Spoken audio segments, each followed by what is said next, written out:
What's going on, everybody? Welcome back to the channel. Hope you guys are having a great day as always. Today we're going over this letter I got from Maryland State Police regarding my Jeep Wrangler.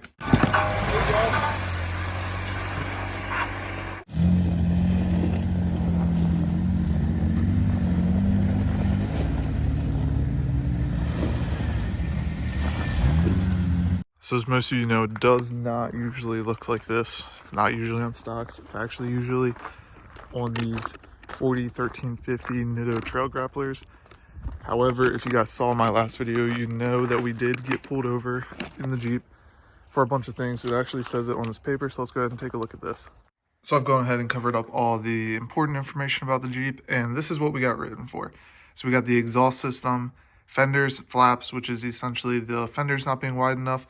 The exhaust system one is kind of stupid. He said he heard an exhaust leak. However, I didn't really change much, and we passed the emissions. Glass, I had a cracked windshield, and then bumpers. Apparently they weren't wide enough, and issue being is all these things are written to where they're not descriptive, and they kind of have to check everything. As you see below it, notice of registration suspension. So we no longer have a registration for that Jeep. They suspended it, and on the 17th, they apparently come take my tags if I do not turn them into the MVA, unless we get this fixed. So obviously I tried to fix it, right? We put it back on stocks, factory fenders, even slapped on some mud flaps here because apparently this fender line, the lowest point of your fender, has to be matched up with the center line of your wheel, which the front's close on a factory Wrangler. The back, there's no shot. Like, it just, that's not true, I feel like, of a factory Wrangler. So we did that.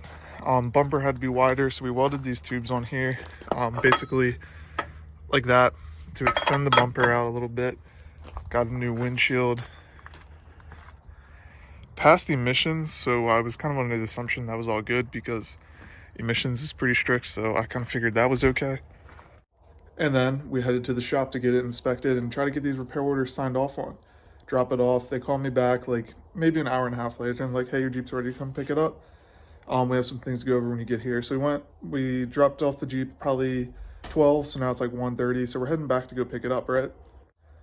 I get there and they're going over all the things that did not pass, which is like the fenders. They weren't long enough down, which is kind of why there's mud flaps on it. So like I kind of didn't really agree with that too much. The glass was good. I don't think looked at the exhaust. Apparently the bumper wasn't good enough. And then they also told me my Jeep will never touch the road again unless I take the lift off of it. The reason for that is apparently this line here, bottom of your body, has to also line up with the center line of the wheel, which kind of doesn't make any sense to me because I don't think a factory Jeep does. I'm pretty sure if you buy a brand new factory Jeep, unless you have some really long rock sliders or like steps over there, it's not reaching the center line of that wheel. So of course, at this point, I'm kind of, freaking out a little bit because I was just told my Jeep daily driver, the one we take off-roading and kind of built the whole business around, will never touch the road again and will never drive again. So I kind of wanted to get a second opinion on that and take it to a different shop. That might be just a good idea to get a second opinion on things and see if that's actually true or what all I have to change. Plus, from area to area, some people are stricter, some people are less strict. Kind of just comes down to the shop, it seems like, from what I've dealt with. So we head to the second shop. They actually said pretty much it's all right if so I had these tubes originally on here, kind of up at an angle like that to meet the fender because I just thought it looked better. They said as long as I put them straight out and then have something stretching between the fender and the bumper, that'll be all right.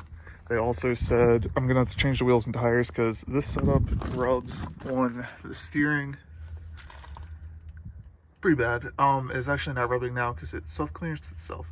So we're not rubbing, but I'm gonna go ahead and swap these with the Grand Cherokee 35, so that should fit. They have a little bit more back spacing. Change the back fenders. It's weird because I guess the axle's not perfectly centered. One side's wide enough and the other side is not. For that though, I'm just gonna put the factory fenders on the rear because they're just a little bit wider. They said lower these mud flaps a little bit, so I'm gonna go ahead and just stretch them down literally as far as they will go.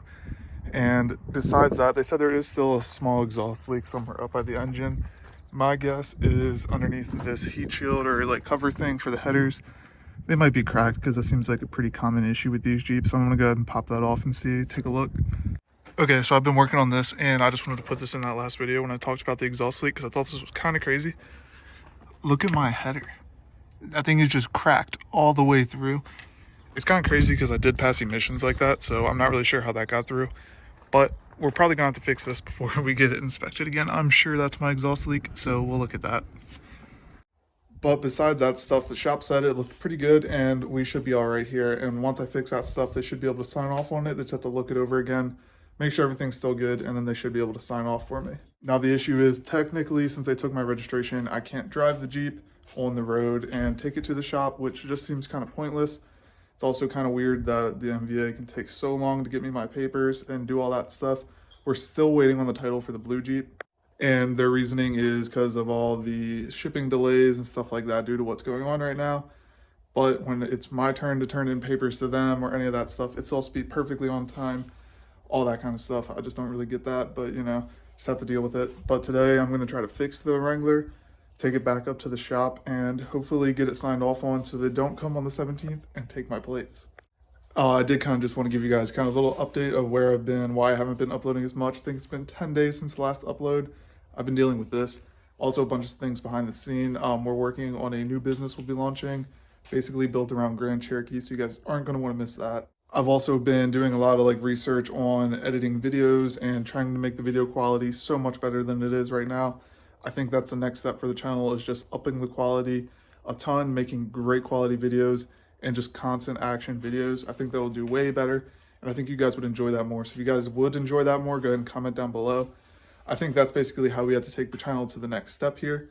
Plus, launching a business is very time consuming and I have to design all the products, but this one's going to be exciting. This one's going to be the most in-depth business I've ever run, but I think you guys are going to like it a lot. Basically, we're going to be totally redoing this entire Jeep with parts from my new business. As you know, I have 2 Grand Cherokees, so we have pretty much anything we're going to need to test products, build new products, and all that kind of stuff. So if there's any products you guys are kind of looking for the Grand Cherokee that you don't like that they're out there, or you want new ones offered, or just new products all around, comment down below, because we're looking into making some crazy stuff for the Grand Cherokee, stuff that nobody makes yet really. And kind of, if it is a part that somebody already makes, we're going to upgrade it insanely, and it's going to be the strongest on the market. I am super excited about that. It's also going to be cool to be building a Jeep with my own parts this time. So I'm super pumped for that, and I can kind of give you guys more of an in-depth view probably 1 or 2 weeks from now. Just a lot of little details to figure out from here before then to kind of give you guys an accurate update, accurate timeline, all that stuff. But for now, I'll just say you guys definitely aren't going to want to miss it. But just a quick little update video. I do have a busy day ahead of me fixing the Wrangler. So as always, guys, thank you so much for watching, and I'll see you in the next one.